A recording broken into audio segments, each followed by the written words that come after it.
Kituufu Honorable Minister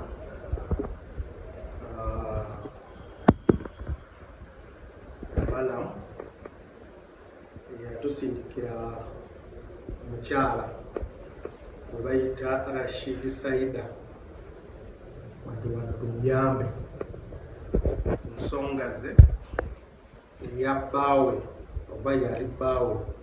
Ssekaggya Abdul Karim okumuleeka atamuwadde obuyambi n'okulaba oba omusango gwa defilement eyinza okusitandika okubeerawo kati jjo Rashid Saida najja wano poliisi wano ku Kampala Metropolitan abasirikale bawayako naye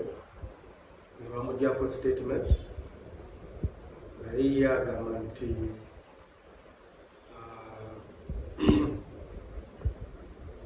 Ssekaggya yamusanga eyo Nansana mu saluuni emu gyabadde abeeramu gyabadde akolera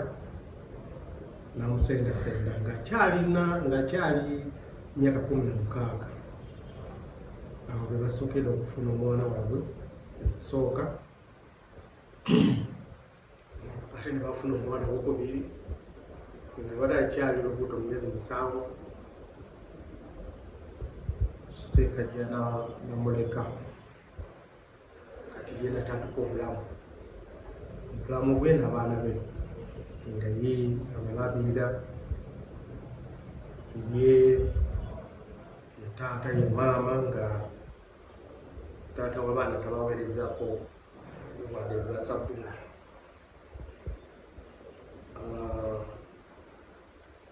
ate omusango twabuguddewo tulina fayiro essaawa zino tugenda kukola okunoonyereza kusooka tugenda kumusaba tuwe empapula tuyitibwa birth certificate baptism certificate eraga emyaka gye yazaalibwa ddi ebintu ng'ebyo tuteeke mu fayiro nga tumaze ekyo tujja kuyita Ssekaggya naye ajje yenyigoleko omusango guno ekisooka lwaki takyalabirira abaana be abaana babiri lwaki ali apeepeya kwono kooli nga talabirira abaana be yasooka nabo ekikulu nga tumaze okukola okunoonyereza kwaffe fayiro tujja giweereza omwaka wa gavumenti asalawo ekisooka oba kituufu kati kubanga Rashida kati alina emyaka 19 bwe yatandikira bino nga alina myaka 16 tujja kuwa omwami wa gavumenti state anto atuwa amagezi atumaze okukola okunoonyereza kwaffe tujja kuweereza fayiro eri omwami wa gavumenti asome atuwa amagezi omusango gwa defilement eyinza okubeerawo can it still stand oba kati eyo tujja kulekerera ani omwami wa gavumenti yajja tuwa amagezi naye ffe nga poliisi wano tulaba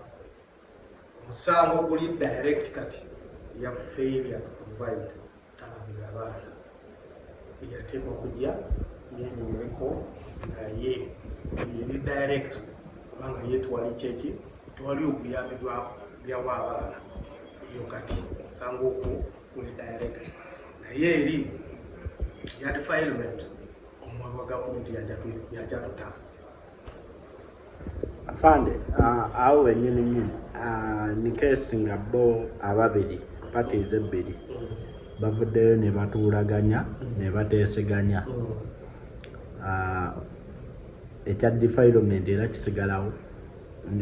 neri ku saidi y'omuwaabi wa gavumenti oba kiba abatekatawo omuwaabi wa gavumenti yajja kusala ayinza okugamba nti ngeri abaana kati bakuze ate bano bamaze okuteesa omwago gavumenti ajatuwa amagezi naye gyetulaba ffe nga abapoliisi eclear case eriwo eyogaana okolaki okulabirira eri eyo emunyweza kati omwami saawa eno tali mu ggwanga abadde alimenti okudda lunaku lwaleero naye n'atyamu nti bayinza omukwatira ku airport nga yakatonya bw'ati. Omusango guno ngeri gyetulaba like failure to provide yayinza okuvaira nateesa nemukyala buli mwezi ngenda kutandika okuwa sente zino tatya aveeyo akomewo tatya wadde bino byakuteesa ddala ye byogaana olemerera okuwaki abaana obuyambi aveeyo ajja ateese neki n'omukyala tatya akomewo eri ya defilement yejja kutwala obudde y'okunoonyereza byaki ate ayinza okutuuka wano n'ateesa n'omukyala omukyala nagamba nti neeyo omusango teguliyo